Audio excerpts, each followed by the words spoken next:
अस्सलाम वालेकुम जी। आज का टॉपिक है density of states in phase space, या आप पेपर में इसे भी देख सकते हैं counting of number of microstate in energy range E to E plus D E.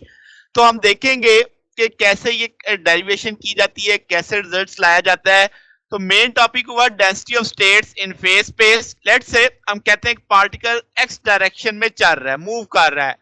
तो क्लासिकल फिजिक्स कोई रिस्ट्रिक्शन नहीं लगाती कि हम इसका मोमेंटम और पोजीशन यक वक्त मैयर नहीं कर सकते, बल्कि क्लासिकल में ऐसी कोई बात ही नहीं है। हम दोनों चीजों को यक वक्त मैयर कर सकते हैं क्लासिकल फिजिक्स के मुताबिक।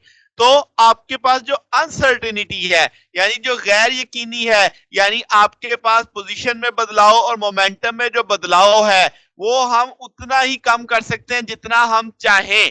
यानी कि आपके पास size of the cell H naught, तो ये आपके पास आर्बिट्रेरी स्मॉल है, यानी कि आपके पास अनसर्टेनिटी है ही नहीं। एच नॉट मिनिमम कम से कम होगा। तो आप देसी मतलब अगर मैं समझाऊं तो ये दोनों जरब खा रहे हैं कि जो पोजीशन में अनसर्टेनिटी है, जो मोमेंटम में अनसर्टेनिटी है, उसका हासिल जरब एच नॉट है, और ये आर्बिट्रेरी स्मॉल है, यानी कि दोनों की अनसर्टेनिटी इतनी कम है जितनी हम चाहें उतनी कम कर सकते हैं। वजह क्योंकि कोई रिस्ट्रिक्शन ही नहीं है। अच्छा, अब क्वांटम मैकेनिक्स ऐसे नहीं कहती। क्वांटम मैकेनिक्स कहती है कि भाई आपके पास एक लिमिट है कि आप इन दोनों को यानी पोजीशन और मोमेंटम को मेजर करते वक्त एक खास हद तक अनसर्टेनिटी आएगी।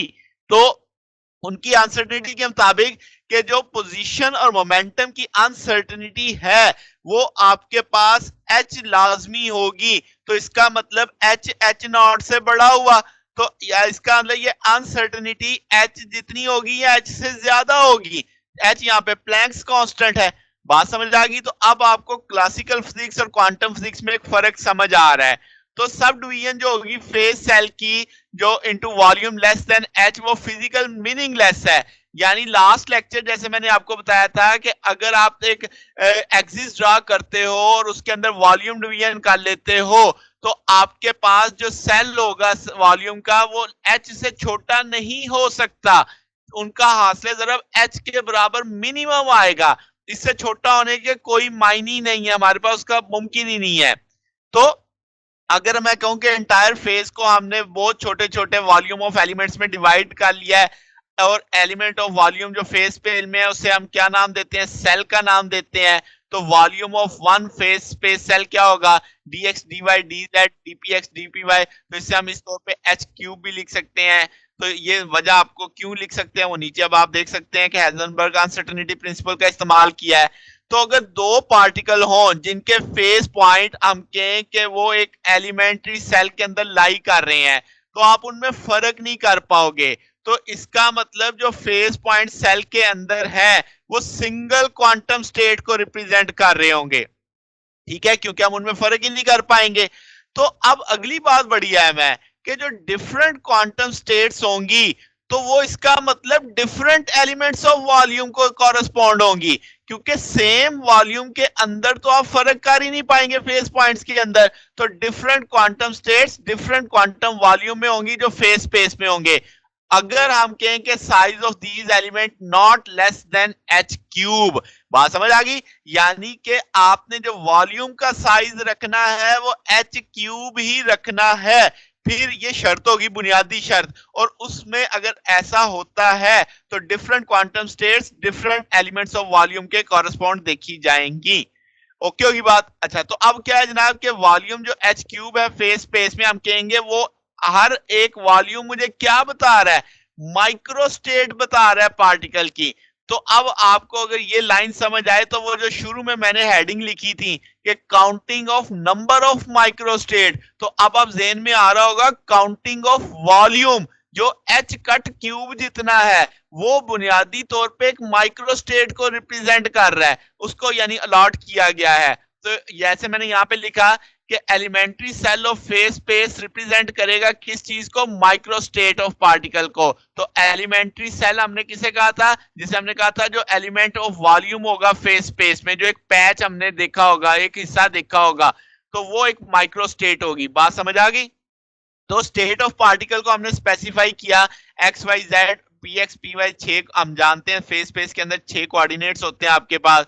तो ये जो प्रोसेस होगा फेज स्पेस को के सेल फाइनाइट साइज के सेल में तोड़ने के अमल को, उसे हम क्वांटाइजेशन ऑफ फेज स्पेस कहेंगे। क्वांटाइजेशन लफ्ज क्यों? क्योंकि एच कट से तो छोटा हो ही नहीं सकता, तो इसका मतलब या एच क्यूब होगा, सॉरी एच क्यूब होगा या इसका मल्टीपल होगा। क्वांटाइजेशन का मतलब समझ आ गया कि आपके पास जो आपने फेज स्पेस को तोड़ना है, जो उसके वॉल्यूम्स बनाने हैं, जैसे मैंने यहाँ पे लिखा कि डिवाइड किया जा सकता है स्मॉल एलिमेंट्स ऑफ वॉल्यूम में, तो वो एच कट एच क्यूब से कम वाले वॉल्यूम में नहीं किया जा सकता। तो इस प्रोसेस को मैंने क्या नाम दिया? Quantization of phase space. तो नंबर ऑफ सेल कितने हो जाएंगे? हम कहेंगे एलिमेंट में, तो आप कहेंगे कि डी सिग्मा डी आपके पास और रो ओवर एच क्यूब आ जाएगा। आपने उसकी वैल्यू फेज वॉल्यूम की वैल्यू लगा दी। अब आपके पास D x D Y D Z को आपने डी वी के तौर पे ले लिया। तो टोटल नंबर ऑफ सेल या माइक्रो स्टेट जिसे आप कह रहे हो वो हम निकालें तो इंटीग्रेशन कर लेंगे। तो अब चूंकि 6 कोऑर्डिनेट्स से आपके पास, तो 6 इंटीग्रल साइन आ गए। अगर आप वॉल्यूम इकट्ठा कर लेते हो तो आप डी वी को, जैसे यहाँ पे डी वी लिखा हुआ है, तो वो वॉल्यूम ओवर इंटीग्रल से खत्म हो जाएगा, तो वॉल्यूम ओवर H3 बाहर आ गया। अंदर 3 इंटीग्रल के साथ dpx dpy dpz आ गया। जैसे मैंने ये समझा दिया कि वॉल्यूम कोऑर्डिनेट है। अच्छा, अब बहुत सारी एप्लीकेशन में हमें क्वांटिटी है GPDP, जो क्या रिप्रेजेंट करेगी? नंबर ऑफ स्टेट्स सेल कह लो, तो जो पार्टिकल मूव करेगा इन वॉल्यूम v में, तो हम कहेंगे जो मैग्नीट्यूड ऑफ मोमेंटम है वो एक मखसूस इंटरवल में हम देखेंगे p और p प्लस dp। हम उसमें डायरेक्शन इन्वॉल्व नहीं कर रहे, सिर्फ मैग्नीट्यूड की बात कर रहे हैं। तो जो नंबर है अगर हम उन्हें उसे कैलकुलेट करना है तो मोमेंटम स्पेस को हम स्फेरिकल पोलर कोऑर्डिनेट्स में शिफ्ट कर लेते हैं। वो मैंने फार्मूला लिख दिया है, dpx dpy dpz, तो p square dp sin theta d phi आ जाएगा। अब आपके पास ये वैल्यू हम इस इक्वेशन में प्लेस कर सकते हैं।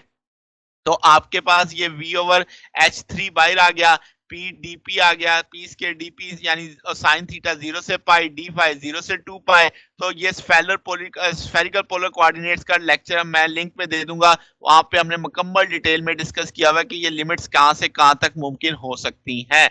तो इस सारे को सॉल्व करेंगे तो आपके पास volume over H3 4 p square dp आ जाएगा। अब इसका ना मुझे p स्क्वायर की वैल्यू चाहिए और dp की वैल्यू चाहिए। तो एनर्जी की टर्म में मैं देखूं तो E बराबर आ जाएगा p स्क्वायर बाई 2m, तो p स्क्वायर 2m ही लिखा जा सकता है। इसका रेड में ये वैल्यू लगाई जा सकती है। फिर आप डिफरेंशियल कर लो, 2p dp आ जाएगा, 2m de आ जाएगा, यहाँ से dp की वैल्यू निकाली जा सकती है। m de over p, p यहाँ से निकाला जा सकता है स्क्वायर रूट के अंदर, m को सॉल्व किया जा सकता है square root m 2e into de। तो इसका मतलब आप p स्क्वायर की वैल्यू में मौजूद है, dp की वैल्यू में मौजूद है, वो इक्वेशन 1 में लगाई जा सकती है। मगर ये equation in term of momentum coordinate थी। अब आपने उसे शिफ्ट कर लिया एनर्जी में, तो ge इंटू de लिखना होगा। अब बात समझ गए? तो अब आपने पी स्क्वायर की वैल्यू भी लगा दी और डीपी की वैल्यू भी लगा दी। इसे सॉल्व करना है जस्ट आपने आसानी से, m इधर 1 है, इधर m की पावर 1/2 है, तो m की पावर 3/2 हो जाएगी। इधर e ऊपर 1 है, नीचे e 1/2 ऊपर जाएगा तो e की पावर 1/2 बच जाएगी। मैंने स्क्वायर रूट के रूप में लिख दिया। ये 2 है, 1 इधर 2 नीचे है, ऊपर 1/2 के सूरत में जाएगा माइनस के साथ, तो स्क्वायर रूट 2 लिख दिया। 4 पाई ऐसे का ऐसा ही साथ में है, डी ई भी ऐसे का ऐसे ही साथ में है। अब मैंने थोड़ी सी अरेंजमेंट की, ये 4 को 2 इंटू 2 लिखा जा सकता है, तो अगर मैं इसको 2 इंटू 2 करता हूं तो ये 2 और ये 2 की पावर 1/2, तो इसका 2 की पावर 3/2 हो जाएगी। वो मैंने लिख दिया इस तरीके से। बाकी और इस स्टेप में कोई फालतू काम नहीं किया। दोनों को 2m को इकट्ठा करके होल पावर लिखा जा सकता है। तो अब इसका मतलब पार्टिकल की जो इंटरनल डिग्री ऑफ फ्रीडम है, जैसे स्पिन, तो 2s+1 स्पिन स्टेट करेगी आपके पास मोमेंटम और एनर्जी स्टेट्स को।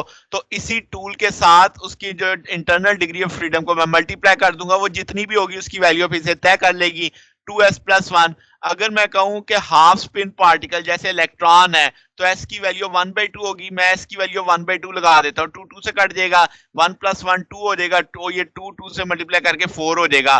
तो ये आपके पास एक इक्वेशन का रूप आ गया। यहाँ पे जो GE है वो डेंसिटी ऑफ स्टेट को समझा रहा है। ये DE इस DE से कट जाएगा तो आपके पास वो डेंसिटी ऑफ स्टेट बच जाएगा, जो क्या डिफाइन कर रहा है? Number of quantum states per unit energy range. ठीक है, तो अब आपके पास ये चीज आ गई, जीई बराबर आ जाएगा in general 2s+1 2v 2πv over h3 2m की power 3/2 into square root e के साथ आ जाएगा। तो ये इक्वेशन नंबर 4 आ गई आपके पास।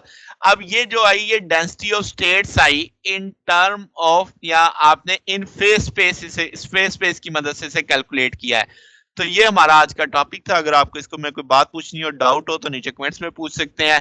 वीडियो अच्छी लगी हो तो वीडियो को लाइक कीजिएगा, दोस्तों के साथ शेयर कीजिएगा, चैनल को भी सब्सक्राइब कर दीजिएगा।